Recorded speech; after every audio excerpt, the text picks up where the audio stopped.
It's just after midnight in the small English village of Lightcliff. The streets are quiet. Rainwater glistens on the pavement. A man steps into view. He's dragging a large suitcase across his garden. The wheels bounce and scrape across the uneven surface, leaving deep grooves in the mud. He pauses halfway, adjusts his grip, and then keeps going, grunting as the suitcase thuds against the ground. The suitcase appears heavy. He disappears behind a fence, into a patch of overgrown bushes. A few minutes later, he comes back. But instead of relief at a job well done, he starts brushing over the wheel marks with his hands, smearing the mud, erasing the evidence. The CCTV footage lasts only a few seconds, but what it captures is the final act of a nightmare. Because hours before this moment, that same man had been celebrating his wedding, posing for photos, smiling beside his bride. Her name was Dawn Walker.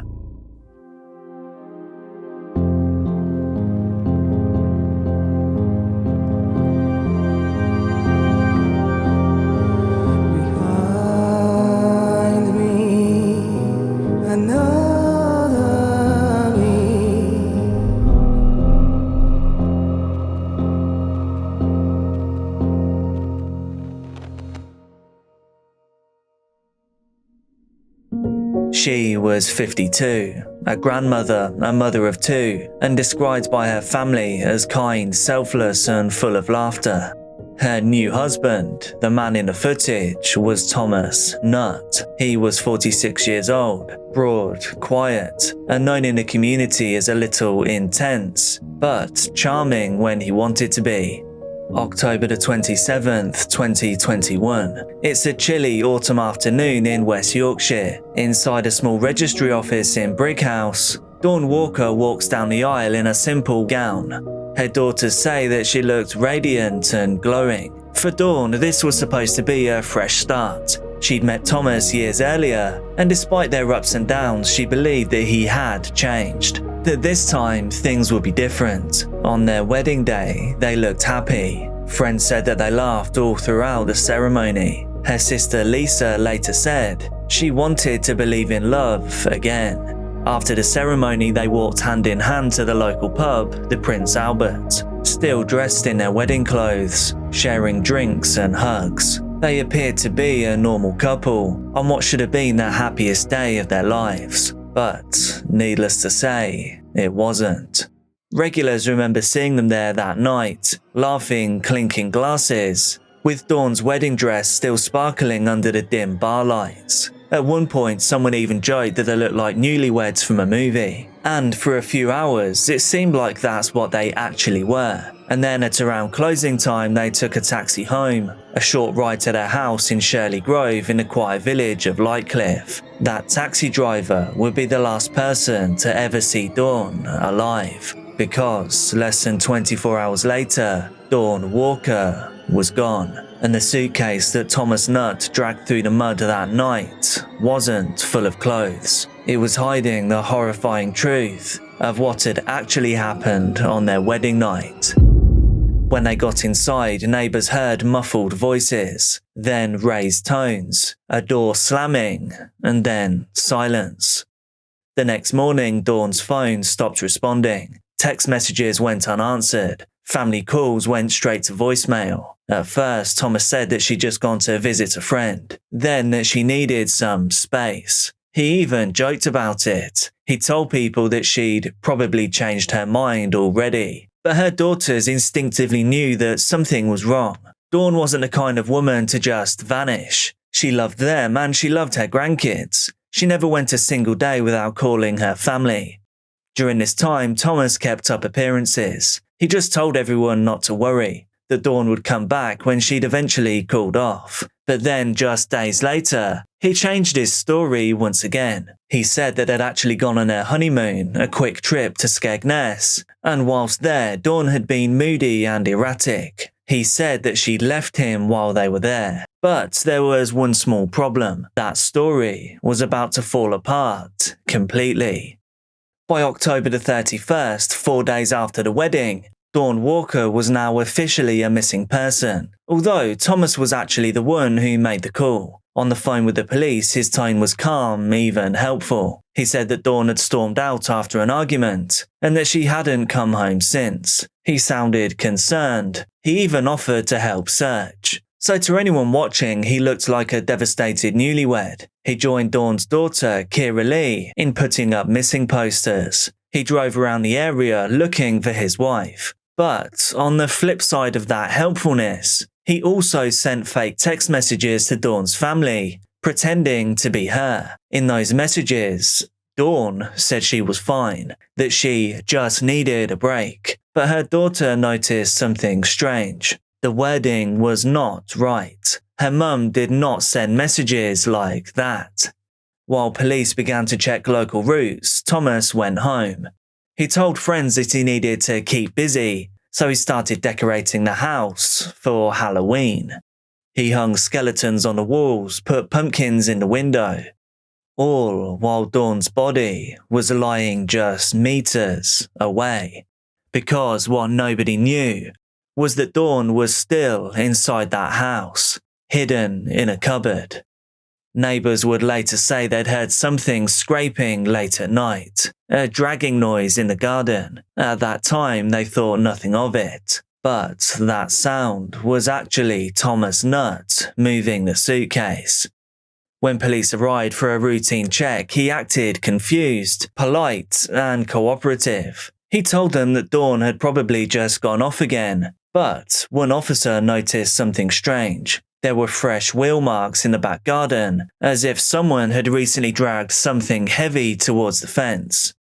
That same night, while Thomas sat calmly on his sofa, officers searched a small field just behind the house, and under a patch of thick bushes, they found it. A dark, heavy suitcase. Inside was Dawn. She was folded, bruised, and her bones broken to make her fit. This was the same suitcase captured on CCTV days earlier, and suddenly everything Thomas had said, the text messages, the honeymoon, the tears, it all collapsed under one horrifying truth. When detectives began looking into Thomas Nutt's past, it didn't take long for a pattern to emerge. Years earlier, he'd been convicted of assaulting a former partner, a woman named Kimberly Alcock. They had been together for a decade, and she described him as a man who could flip from charming to terrifying in seconds. In her words, he became a Jekyll and Hyde. When he lost his temper, nothing could calm him. She told police that he would strangle her, that he would control her finances, and that he'd even use their children to keep her from leaving him. Thankfully though, in 2015 she escaped by moving into a safe house after a violent attack. He was then convicted of assault and given a restraining order. And then, years later, Dawn Walker met him. And like so many victims of control, she only saw the version of him that he wanted her to see. A kind, apologetic, lonely man. Her sister Lisa later said that Thomas slowly pulled Dawn away from her family, isolating her, making her dependent only on him. And so for 3 years she faded from the people who loved her most. Lisa said he made her feel worthless, like she had nobody else. In 2020, Dawn told Kimberly, Thomas's ex, that he scared her, that he'd hurt her, that she was afraid. And Kimberly tried to warn her. I knew he'd kill someone one day, she said. And 2 years later, it seems he did. When police opened the suitcase, they found Dawn's body carefully packed inside. Her wedding ring was still on her finger. Forensic teams immediately sealed off the area behind the house. Neighbours gathered by their windows as the truth started to sink in. The woman who had disappeared after her wedding, she hadn't run away at all. She'd been there all along. Thomas was taken in for questioning that same evening. He didn't resist. He didn't even seem shocked. When asked where he'd last seen his wife, he said calmly, "After we came back from honeymoon, she said she wanted a divorce. And if you're keeping count, This is his third version of events. He claimed that Dawn had become violent, that she had attacked him, and that he had only restrained her to calm her down. And then, in the same breath, he admitted, "I might have held her too tight." At first, detectives thought he might be breaking down, but when they played the CCTV footage, the one showing him dragging the suitcase into the garden, Thomas didn't flinch. He simply nodded and then said, "Yeah, that's me." The very next day, after being released from questioning, he handed himself in again, this time with a prepared statement. He said that he didn't mean to hurt Dawn, that it was just an accident, and that he panicked. But the evidence that police collected told a different story. The autopsy showed clear signs of a throttling, a forceful pressure to the neck, consistent with deliberate compression. This didn't appear to simply be restraint. It seemed like it was done with intent. And when investigators checked phone records, they realized the so-called honeymoon had never actually happened. Thomas hadn't gone away with Dawn. Instead, he'd gone alone, while all along his new wife was lying lifeless in their cupboard. And then when he returned home, he staged the missing person act, driving Dawn's daughter around town, pretending to look for her, whilst knowing full well she was already gone. Prosecutors later called this a ghastly charade. And behind that charade was a truth Dawn's family had suspected for years, that Thomas Nutt was a man who controlled, manipulated, and then eventually destroyed the women in his life. And when investigators dug into his past, what they found was even darker than anyone imagined. I knew that he'd kill someone one day, and I told CPS this years ago, that, and I do believe that if they'd have took my charges a bit seriously, a woman like Dawn would have not looked at him twice. I'd got a message request off of someone on Facebook, what I didn't know from Adam, and she'd gone on to say, you don't know me, but Dawn told me about the conversations you two used to have. So I messaged her back saying question mark, because normally when a woman reaches out to me, you don't know what they're going to come out with. Has he attacked someone else? And she said, how psycho Tom used to be. So I said, don't tell me he striked you, meaning I thought, and it's another victim. And then she went on to say, no, he's killed her yesterday, and she sent me the police report.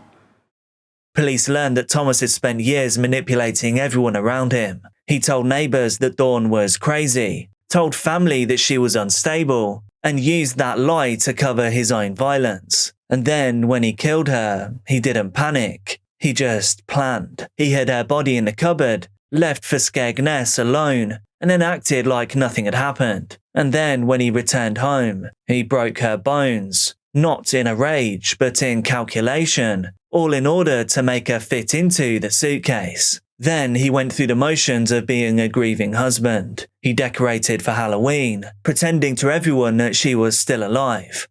In court, prosecutors said what should have been the happiest time of Dawn's life was instead marked by absolute tragedy when she met her death at the hands of the man that she had just married. And even after his arrest, Thomas showed no remorse. During sentencing, witnesses said that he sat there smirking, his arms folded, as if none of this actually mattered. He'd spent years hiding behind charm, control, and lies. And finally, everyone could now see what Dawn had been living with all along.